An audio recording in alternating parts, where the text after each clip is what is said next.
I'm not doing a silent review. I'm not. I'm just not trying to scream loud enough to bust your eardrums because this was so good. 10 stars, all the stars.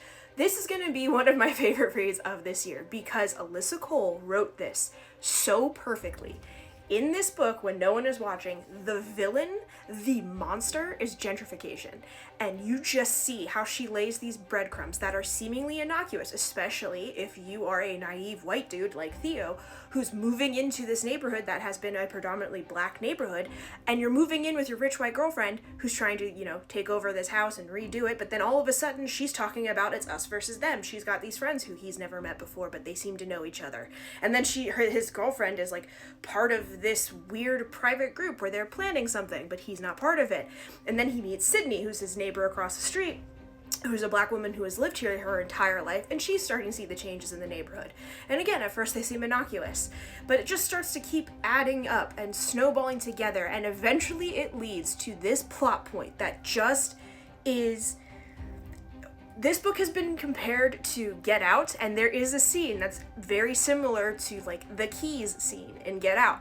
And from that point on, this is crazy, and it is so good. And also Alyssa Cole gives you a bunch of references at the end because she did research to write this book too, and you can see though, like, one of the main themes of this book is history repeats itself, and you have to pay attention. And the evil forces in the world, gentrification being one of them, continually follows the same pattern, and you have to recognize that pattern and then fight against it. And I just, holy fucking shit, this was so good. I can't.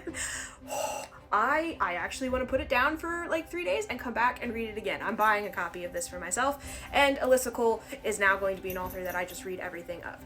There has been one criticism that I saw in the reviews of this book after I put my review up on StoryGraph, which is that there was a romance in this, and there is.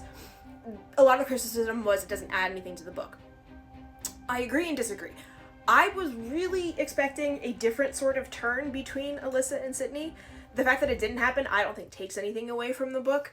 I think the romance was okay. I didn't necessarily need it either, but Alyssa Cole has written a lot of romances in the past, so maybe it's just kind of like a stepping stone sort of thing. It didn't bug me because the rest of this story took up so much space and was so carefully planned. I just want to make sure I get that point across. There are so many layers to this story, and after you finish the book, if you go back and look through, it was amazingly... I am almost speechless about how well this story was planned out. I loved this book.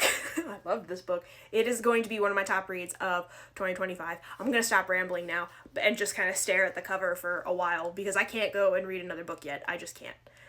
Go read When No One Is Watching by Alyssa Cole.